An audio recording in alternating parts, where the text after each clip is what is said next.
Hey, what is up, everyone? This is Zach, aka Keats39 here, bringing you another NFL Showdown slate.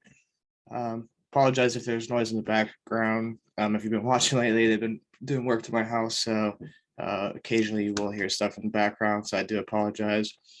Um, we have a really good game here. Honestly, it's a really, really good football game, and it's a way better football game than fantasy football game. Um, but there are still some intriguing targets. It's not an easy build, so which does make it a little more fun for me. As I typically hate the chalky type of slates, so we'll go ahead and start with the Rams side of the ball. So I'm going to start out by saying you're gonna have to fade one of these top end studs of Cooper Kupp, Kyler Murray, Matt Stafford more than likely. I have not decided which one I'm fading, although the 12K for Cooper Kupp does seem like apologize for that. I don't even know why I had an alarm set. Um, uh, Good wake up call there. But yeah, Cooper Kupp is the one that I lean towards fading at the moment. Just had 5 for 64 against them last time out. If I can find Arizona. Yeah, I mean, like the tough thing is both these defenses are really, really good. Like Cooper Kupp, obviously a stud play here still. Like he's putting up otherworld numbers right now.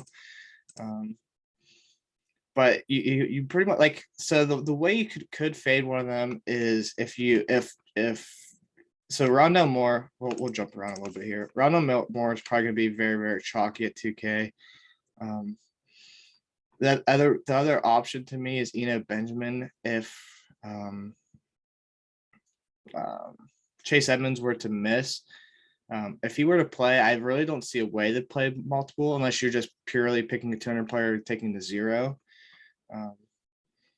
So yeah, Cooper Kupp is the one I lean towards fading right now, but it's all gonna be build based. Like I could see playing at like any of these guys. So I like the idea of fading one. I'll go ahead and jump to Sonny Michel. When you look at, he played 97% of snaps last week.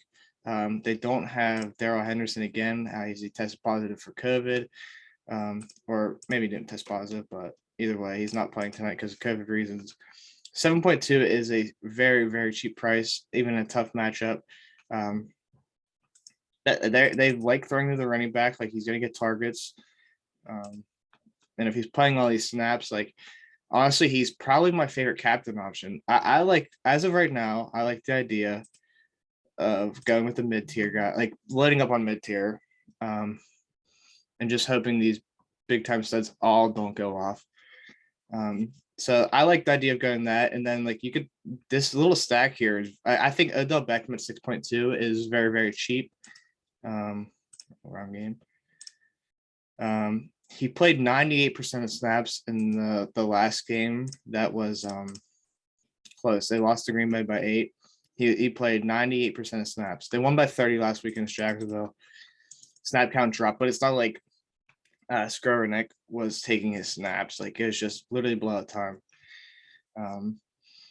So I like both these guys here. I think they are both very, very tempting. Van Jefferson's a little more than I'd like to pay, but the mid tier is very, very, very tough. So like that little stack there is I think is very, very strong. But like I said, we're gonna play around with different things. But yeah, that's really all that these like. I think Tyler Higbee's in play, as he plays a lot of snaps, but like he's got like a 10-point ceiling,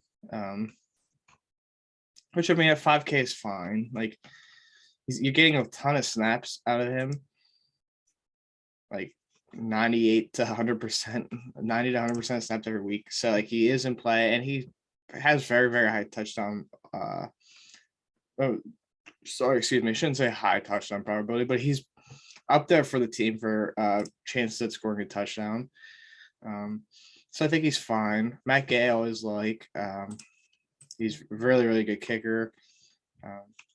He's going to score your points. I guess like Skowronek is I guess, in play as a punt, like because he did play snaps last game. But yeah, like there's just no one down here that's worth anything. They're very, very top heavy and they're all very expensive. So yeah, it's gonna be a tough build for sure. And that's really all that you can. Like, I have no interest in Rams D. Yeah, that's all you have to go from these guys. I think that my ranking is Sony Odell is the two that I'm most likely to build around. They're gonna try to get Odell the ball. They really have been so far, and they haven't struggled that much with it. So like I think that 6.2 is probably and 7.2 for Sony are the two best values on the slate. So yeah, then we'll go over to the Arizona side of the ball. Kyler, I prefer over Stafford just because of the rushing ability. But I will say that every time I play Kyler, James Conner scores. Every time I play James Conner, Kyler rushes in. So like that's kind of annoying. But like I think between the two prices, I definitely prefer Kyler. So James Conner, if Chase Edmonds were to play, James Conner is completely out of play. Even if it's 35%, 65%, I still don't have that much interest in James Conner at 9.8.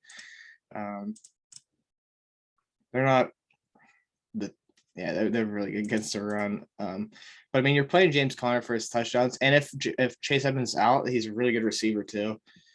So like those are you're playing him from those reasons. Like he's not like he's running for 100 yards in any of these games. But 9.8 is just a lot for me. Especially his touchdowns are normally 1-yarders, and I just never feel good about 1-yard touchdowns against Aaron Donald as that dude can take up 3 linemen. So yeah, it's James Conner's definitely overpriced to me. Like Sonny Michel at 7.2 is way better value, way better value. So DeAndre Hopkins is a tough one for me. I'm not that afraid of Jalen Ramsey.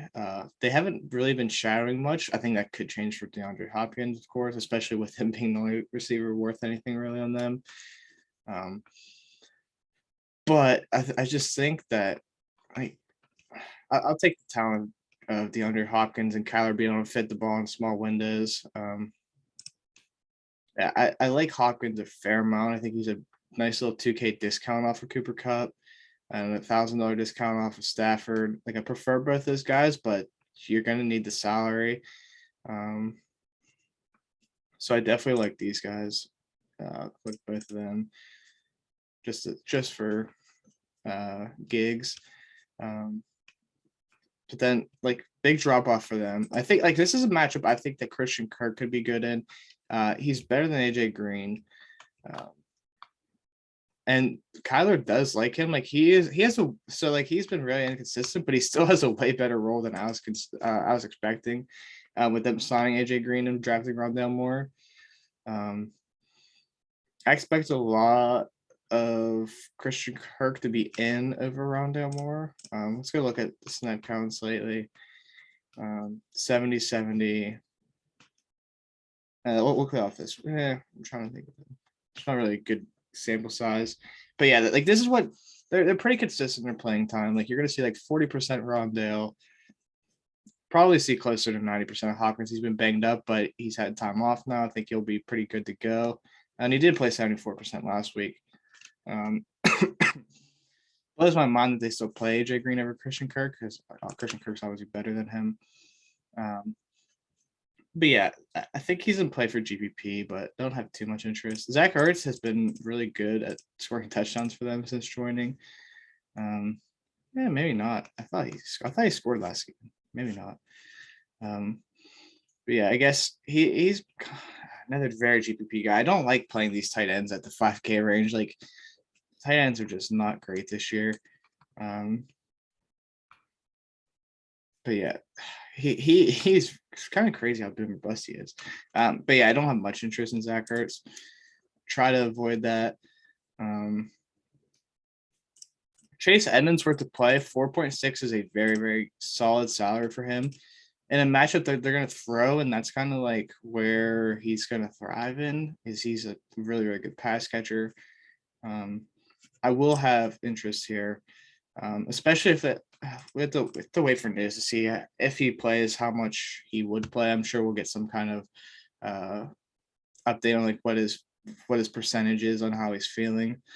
But James Conner's fine. So like I think no matter what, James Conner's going to start here with Edmonds rotating in. So that's AJ Green, touchdown or bust guy. I don't like playing AJ Green either.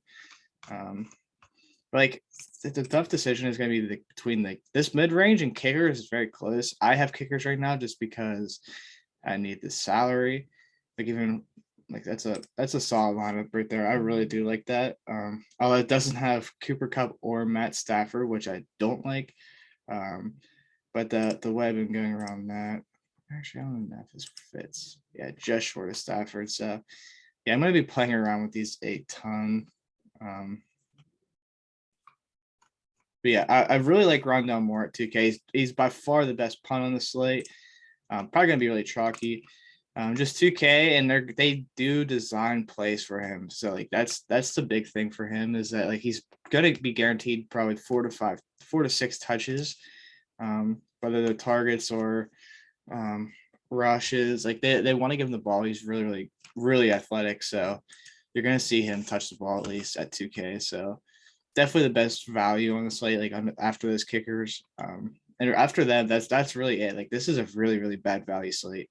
So we'll go look at tight end to see if, like Demetrius Harris will get 30% of snaps. So like he is worth a target or worth a talk about, I guess, at 1.4K. But yeah, just could get the 600 for Rondale. So that's gonna do it. As always, make sure to like and subscribe, and I'll see you next time and see you in Discord later.